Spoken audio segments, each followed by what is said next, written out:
out of the water. Did you swallow any water? But not out of danger. Hey! Caught in the impact zone, with a swimmer too weak to get onto the board. There's actually a lot of messages from social media at the moment. A lot of them are wrong. The most dangerous one for me is that rips flow out to sea. Well, rips don't flow out to sea. Dawn. For beach lovers, it's a picture-perfect start to the day. For lifeguards, it's the hope of a new beginning following a recent tragedy. Hello? Lifeguards have just experienced one of the worst tragedies in the history of the service. Coming back to work has been tough, I'm not going to lie. I'm definitely a lot more wary of what can go wrong really quickly. After one person was resuscitated and another one drowned, things will never be quite the same for some lifeguards.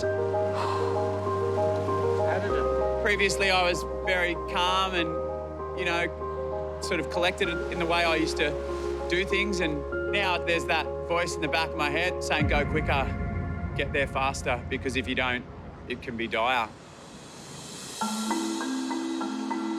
The flat conditions seem to be giving lifeguards a break, but looks can be deceiving. There's an old saying, drowning doesn't look like drowning. Quite often people will sink without any fuss or panic at all, and that's almost what started happening here. Are those blokes trying to drown each other or what, Singos? Yeah, mate, I've been watching them. Mate, he's got his hand up. He's in trouble. You got to go. I'm going in. 40 metres from shore, in totally flat surf, a man has walked off a sandbank into deep water. The rescue unfolded really quickly. All of a sudden, things went from okay to not okay at all. Fellow swimmers rushed to the man's aid. Look how many people are swimming over to help him. 1, 2, 3, 4.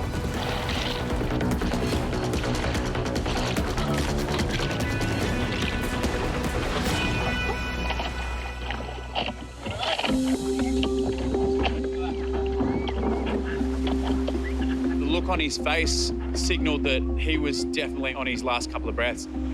He really panicked then. I think that's what gets him the most. This is Singlet's first rescue since the recent drowning. Coming back to work, I've definitely got a more heightened sense of awareness. Just get your breath back, slow your breathing down before you go and do anything. Salim Mohammed came to Bondi for a swim with friends. I just know a little bit of swimming, so I thought I was okay, but here, this is the waves, I think, going through the other side. Very scary. I thought I was gone.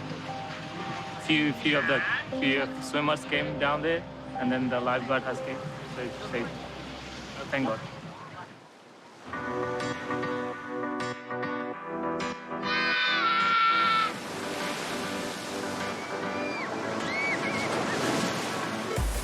A cardinal rule amongst lifeguards is never leave the tower unattended. But sometimes rules must be broken.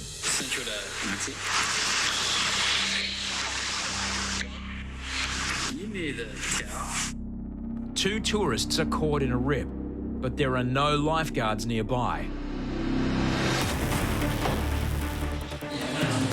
Troy breaks protocol and leaves the tower unattended.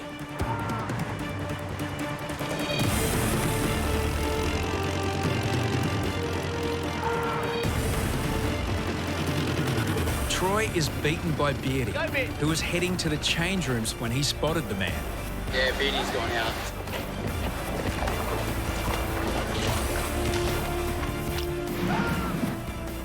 Hear him screaming help? The man is swept into the impact zone. It's Beardy's job to get him out of there.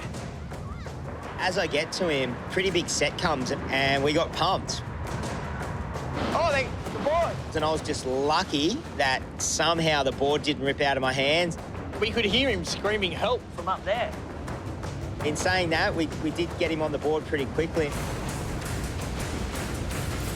And we got a pretty good wave in. Unfortunately, he was in a bit of a bad way when we got to the beach.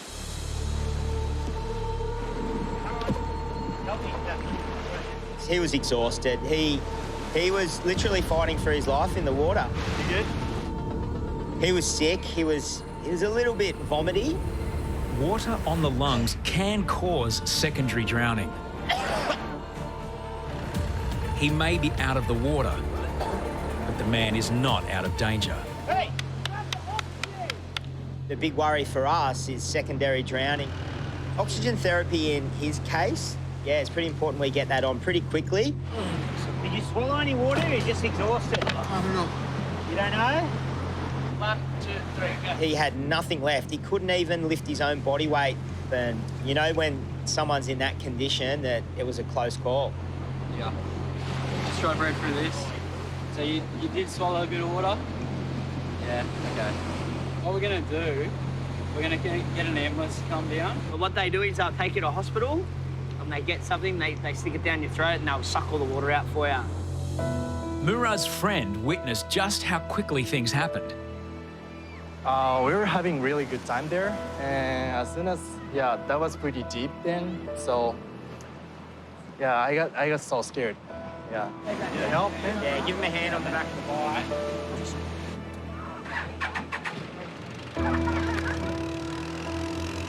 Ambulance, thank you. Even in the tower, he was in a bad way. You feel sick in the tummy at all? No. No? It's like I feel like somebody hit me. Dizzy? Just really. Headache? Okay, put that in. Nice deep breaths. Okay. Oh, hello. Drag out of the water.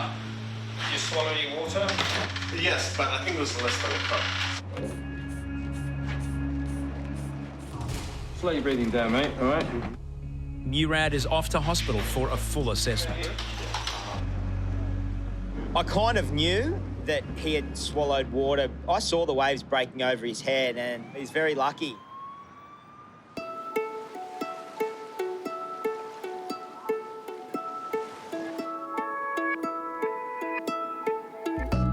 After a summer of record drownings, head lifeguard Hoppo is putting in safeguards for the future. He's teamed up with Surf Educators International to teach kids about water safety and how to survive a rip. The purpose of the Water Safety Day was to get a whole lot of the kids down there and get the message across on how to survive in a rip. The program is backed by radio announcer Rod Neo and ex-Ironman Craig Riddington. There's actually a lot of messages floating around on social media at the moment. A lot of them are wrong. The most dangerous one for me is that rips flow out to sea. Well, rips don't flow out to sea. People think they're going to go out to sea. They panic and they want to swim back to the beach. We don't want that to happen. We want them to understand rips float onto a sandbank where the waves are breaking, and if they travel with the rip, saving their energy, they'll be able to reach safety pretty quickly. All right, kids, are we ready to go? Lifeguards spend their careers pulling people out of rips, but today they're about to dump dozens of kids right into the middle of one. Okay, well, when you're ready, we'll get Felix here. They'll come and hand out some red rashies for you. We're just putting the rashies on and they'll grab boards and with the instructors, they'll go in the water. It's going to be cold in water. If the lesson works, the kids should end up back on a sandbank rather than out to sea. I'm going to hold on for dear life for this. When they enter the rip, it'll take them out a little bit and they all float with the boards or swimming. We're going that way. Yes. They're in the rip now. We're in the rip. The rip. Okay. Rodney, you can't stand up. No, I can't. What are we doing, boys? Floating on our back. Floating on your Float on back. your back, float on your tummy, float on whatever you want. And then eventually it'll start bending them across to the sandbank, either way, whether it's left or right. We're still drifting. Look how far we've drifted. What? Holy shit, I didn't realize. The kids follow the first rule: stay calm. After being sucked out into deep water, the experiment starts to work. So you floated back on the sandbank. The waves are breaking now. I'm standing. Are you I'm standing. Yeah.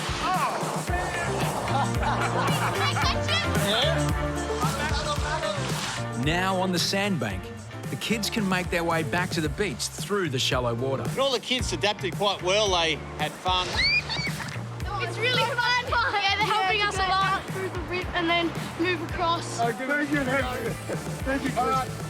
You know, the ultimate goal with this program is to take it nationally and teach as many kids as possible. We've taught up to 30,000 kids over the last 12 months, and we'd love to get that over 100,000 kids. So it's something we're striving for, and the program has really been successful.